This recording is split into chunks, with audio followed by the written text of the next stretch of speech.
poison and went up to my bed and slept. I took whole heaps, so I believed that would work. And then I woke up the next day with a really, really bad stomach ache. And it was like God sent my sister down to the house, because them time it was just me and my mum, my sister Marva at the house, because them time there it was just me and my mum living. And she came in and she saw me in pain and asked me what's wrong. And then I told her what I'd done, and she broke down and she got on the phone and phoned my ex-girl, and they got me to the hospital. Was this the first time that your family members were become aware of what you were doing to yourself and what you was doing? Was it the first time they were aware that you were shot in and now had become addicted to crack cocaine? How did the family now get exposed to that? Well, when I was getting in the big debt, I had some 1 and 2 yard man them on my case for their money. So I went and checked my dad. Now, I didn't grow up with my dad, but I've always been close to my dad, so he didn't know that I was selling drugs or dealing drugs or anything. And then I went to him one day and I had to come clean and tell him, say, that I'd got myself into some debt, but I didn't tell him that I was smoking. I just told him that I would be selling drugs and some yard man them robbed me, and I needed him to bail me out. But after the attempted suicide, he got to find out what really happened. How did your family respond to you knowing that you not only attempted to take your life, but did you explain to them why? So how did they respond? My mum took it really bad still, and I put her through a lot still. This was totally a whole shock to her. She never knew I was dealing drugs, she never knew I was selling drugs, she never knew nothing of it at all. She just like totally oblivious to it. Not that she's green or anything, my mum doesn't come from that lifestyle.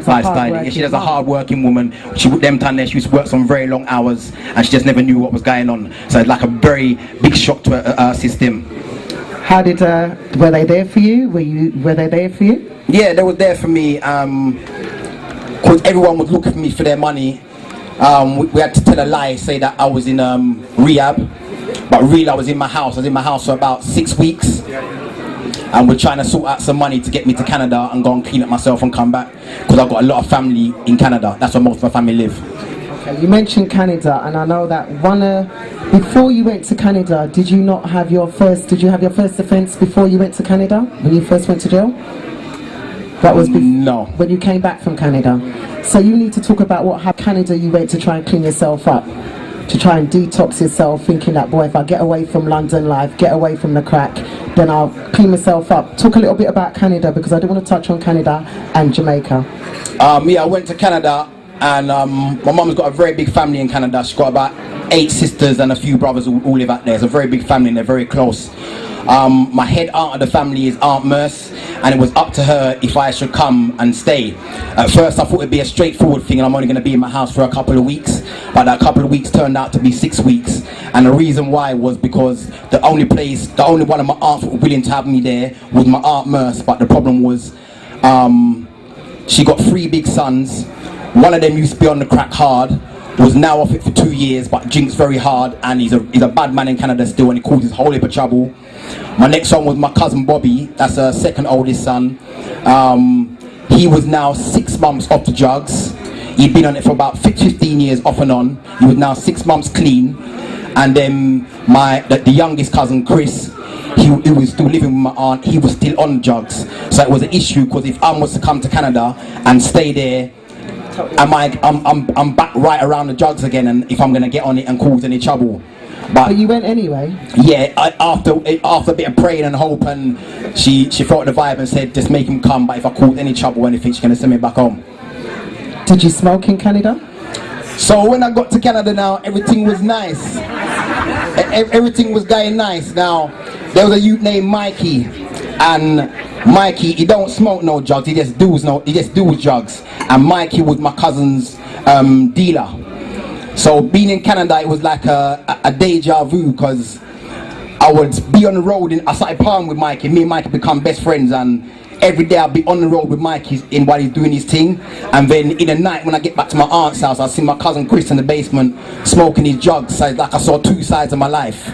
I saw me in England when I'm on the road selling the drugs and making the money, and then I saw the other side of me being in my room but my cousin being in the basement smoking the drugs. Now, because I've been around the drugs, I've been there now for over a month, I haven't smoked any drugs. I've seen my cousin use and I haven't taken any drugs. I'm around Mikey and no one can't believe that I even smoked drugs back in England. So I said to Mikey, I want to try a little thing still. Before that, they're selling string vests. That's how I was getting by at first. And then at first, I told him about my history with the drugs and everything. At first, it was a bit wary, but when I done talk to him, because when I start talk, I'm kind of good with my mouth. And he said, "Chat, me Mickey, your thing still." So I was getting good for the first couple of days, because he gave me a few of his customers what he didn't deal with after certain hours. Hold on, this is in Canada? Yeah, this is in Canada. So you go to Canada to clean up yourself and take a break, but you then end up, after trying something legitimate, selling vest shirts, etc., you then get hooked back into shotting in Canada around your family, friends, members. Yeah. And then you start smoking again. Yeah. Talk. So anyway, one night now, one cat rang me named Jackie, but she look alright still. So now, see, I used to bun, but people say I look alright, innit? So there's different levels of smoking. Some people lose all their moles, you know, and some people don't. So when I say she look alright, she look alright. Yeah. So anyway, I went round there, and it was the first time I'm meeting her, and I sold her a thing. Then I left. As I reached back to my aunt's house, just about to put the key in the door, she ring me back again. So when I reached around there now, she wanted me to trust her a thing. I tell her, say, I don't trust no drugs. And I was about to leave, and then she said, so anything else I can do? Now, while I've been going through this crack addiction in the past, there's been a lot of women involved, cause crack and sex go. And that doesn't mean in a good way. No, it's very dangerous. It's a negative. It can draw you in even more. Because once you have, just like here Sherla was explaining how the first time you smoked crack and it gave you that kind of paranoia, you know, feeling. The thing about when you are addicted and have an addiction to crack cocaine, that your sexual libido is high. And the only way to get off of that is either to masturbate oneself or have a sexual intercourse. Anasa? All right. Okay. Yeah. Clued up. Get the book. So yeah, I went and checked Jackie and she, anyway, I done what I'm doing with her. But it's like, after I done what I'm doing and I left. See, when for me, when I was on crack as well, when I know I've done something wrong, I know I'm smoking off people's money, I'd feel really, really guilty and bad. And my way to block out the guilt was to smoke more. Now, true, the girl I was with at that time, she done a lot for me and she supported me while I was in Canada and was telling me my best and everything. She was there for me. And then I just felt guilt and bad for her. And then to block out this guilt, I want to smoke some more. And it just kept on going on from there. And then once I smoked in Canada, I just knew, say, before I get myself in trouble in Canada, it better get myself in trouble in England. So I decided to come back. Now my cousin Bobby begged me not to come back, because he told me, if I come back, everything's going to be alright for a while, but after, people are going to start wanting their money again, and the pressure alone is going to make me try and go on deal and start smoking again, because he's been there and done that. But I didn't listen to him, and I come back, thought I was strong enough. And what happened when you landed right back in the UK? Feeling fresh, healthy and thinking, yeah, things are cool, let me sort myself out. What happened when you came back? Everyone was okay at first. Hold on, everyone, you mean the people that you owed money to? Everything had gone a bit quiet, then all of a sudden I just back one day and I rang them, and they respected that I rang them and showed them what was going on. Told them that I wasn't really in rehab and I was in Canada, but I had to go and sort myself out, and I soon get to sort out something to pay them their money. Did you expect that response? Because if you're owing drug dealers and man them out there is selling their things there, you're owing them, you know, $2,000 there, $4,000 there, whatever. Did you expect them to handle you like that, or were you fearful of your life when you came back in order to deal with that? In a way, I sort of knew I'd be alright, because in the book you hear me calling a lot of people pussies and pussios. It's just to my way to express a certain issue. So they're not pussy or pussios in that way. All these, majority of these people I had money for, I grew up with them. They knew me from my DJ days, and so it wasn't like it was that time round. It wasn't like people who I didn't know. Exactly. So they're my close brethren still. But when you got money for people and people want their money and they can see you looking all bush and driving and you got money for them, friendship's gonna change, innit? So that's how it go. So what happened when you got back to London? Did you pay people back their money? Did you go back into shotting and pay people back their money? I was back for about a month, and then it's like I see every man on the road doing their thing, driving up and down, making their money, and not believe now, say, Chuck, come on Sherlock, get strong now, man, stop being a pussy, or deal with this thing now and just shop the thing and clear up your debts.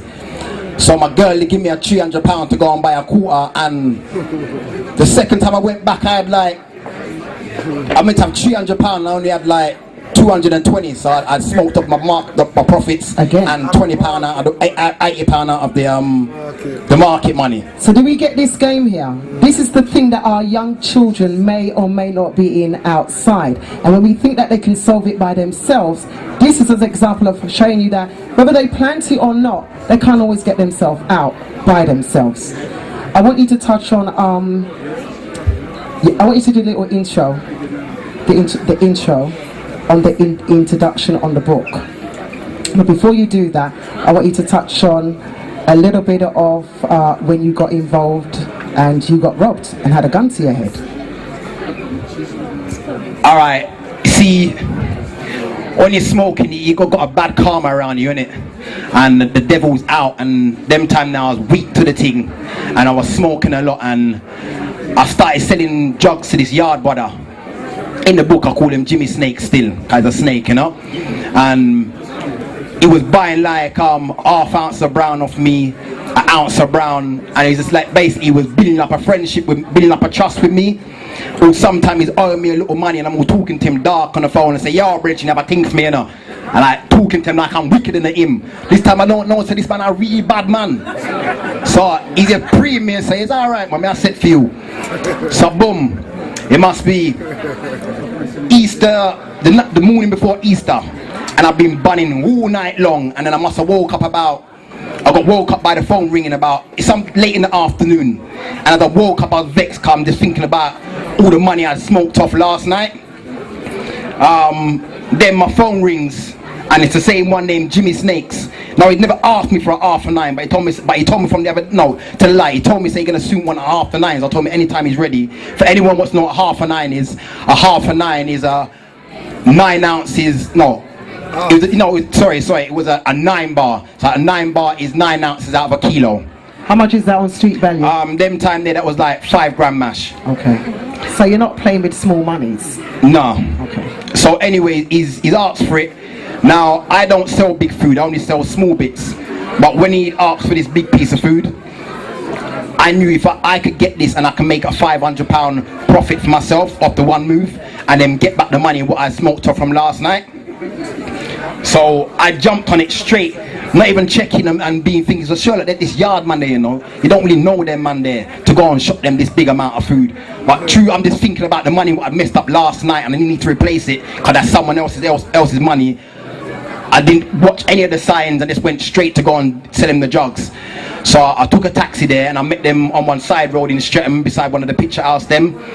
Jumped in his car, I was about to jump in his car, and every time I've dealt with him, he's always been on his own. But this time he had one brown skinned brother in the car with him. So the brother he got out and was about to let me in the back, and he said, nah, it's better you, he said in the English accent as well, he said, nah, let me jump in the back and you two do your business. Now the part I missed out, reason why I've started dealing with this yard brother differently, because he's come to the studio and we've all started to be DJing in the studio, and he's got these lyrics about gun talk, what you're gonna do when the nozzle's staring at you. And that was the very first time I met him, but I just thought he was one brother who DJ them kind of lyrics there, but he's not really, enough man DJ, so they're wicked and they're not wicked. So anyway, I've got in the car now, the brethren's in the back, and we're driving up the road, and Snake says to me, yeah man, it's like a drive up and turn round. So as we're driving up now, I've handed him the 9 bar, and he's handed me the 5 gram 500, and I've dropped it in my lap. Then we're just talking about something in the studio, and next thing I know I just hear, Sherlock, no make the wrong move. Me have the 45 now your head back. Yeah, bring me the man them know where you get the money from. So as that happened now, it's like I wasn't scared at that time there. And true, I was at about 15 grand there. I can't remember how much at that time. And then I said to Spracket, right now you can't rob me, coming bare mix up as it is, and I'm in about 15 grand debt. So me and him start talking now, and he said, then Sherlock, oh, you're not so much trouble. Then my man now with a gun to my head, he's like poked me in the back of my head, and he said, yo Snakes, we are chatting for a robbery. So they got back on with the robbery, and Snakes looked at me and he said to me, no, what's nothing Sherlock, I just saw it go. Then they pulled up on the side, Now it's a chair what flicks, so he's pushed the back of the chair until my chest is touching my lap, and then he's put his hand in my pockets, took out my phone, my money, my keys, and then he's got out the car first, and then he stood up on the pavement and flicked back the chair, and then he said, "Come out the car slowly." And that was the first time when I was coming out the car. That was the first time I got sight of the gun, and he was standing on the pavement pointing the gun at me. Now this was the first time when I felt scared, and I can just remember the lyrics what he's chatting about, what you're gonna do when the gun nozzle's staring at you. So I know, so this man here is a man who practices what he preaches. After they got back in the car, and they told me to put my hands up in the air and keep walking. So they're driving behind me for about, not for too long, but it felt like about 10 minutes they were driving behind me, and then in the end they just drove off. I'm going to ask you the most... can I say something, please? Can the people at the back be quiet? Maybe you might know what's going on, but the people who don't know what's going on and want to hear what's happening. So can you please keep down the noise? Downstairs, can we please have a little bit more quiet? Thank you. You got held up, Colt 45 at your head. Was that the first time that you felt scared in your life, or did you think, say, boy, I could cope with this too because I'm on my things, I'm off my head? Do you think that this is part of my package? You expected to be robbed? Yeah, cause basically I wasn't robbing people with gun. I was using my head top on them. So what happened to me? It was my time. You know, What were you feeling at this the time? game is a cutthroat game, innit? And if you know, say reason why I won't go back into that lifestyle there, 'cause I ain't prepared to kill no one. 'Cause I'm not interested in going in jail for murder. Are you prepared to die? Are you prepared to die? Because our young people, this is an example of how easy drugs running on our streets in our communities, of robbing a man for their things, robbing them for their money or their drugs, whichever it is, and how easy life can be taken by just pulling a trigger on a gun. You're not prepared to take a life, and I'm sure you weren't prepared for your life to be taken, because in that split second you would have been gone. Yeah, precisely. Anything different you would have done in that circumstances? Because we always talk like, say, well, if it was me I would do something different and I'll be alright because I wouldn't allow that to happen and rare. Yeah, someone would say, "Shy, you make them man to rob you." That's and what I'm saying. you have the gun pointing in your Is that the face and see if you reality? don't get let off on the food. Is that the reality? You know? Is that the reality of it when the time comes? So Yeah, when the time comes and you let off, man. you have to protect yourself. Yeah, of course. Okay. So where you finished ended up with the coat. Shouldn't this have calmed you down then? Shouldn't this have made you change your life, take a stock of what you were in, what you were doing to yourself, and realising, boy, I want to live? Did it stop you from smoking, and did it change you? No, it made me go home and smoke straight away. And that ain't a good laugh still. But it made me go home and smoke straight away, because it's like I was haunted by it. I could just hear the lyrics in my head. What are you gonna do when the gun nozzle's staring at you? It's just there, and I just block it out of my head, and by blocking it out I want to smoke more. I want to know, are you still smoking? I am now, the end of this month I'll be 4.5 years clean from crack cocaine. That's what I want to hear. Is it still a fight? It isn't a fight, but through I've been to rehab, I've done detox, so I know certain little things, triggers and certain little things, and it's like, I've been out of jail now a few months, and one of my brethren, they shot me one day, and I hadn't been getting no cravings or anything, and they shot me one day and said, boom, boy, I got a little thing shotting still. So this thing is a funny thing, it will just creep up on you when you're at least expecting it. So later on that day now, I'm on the road with my brethren making 2 flex, and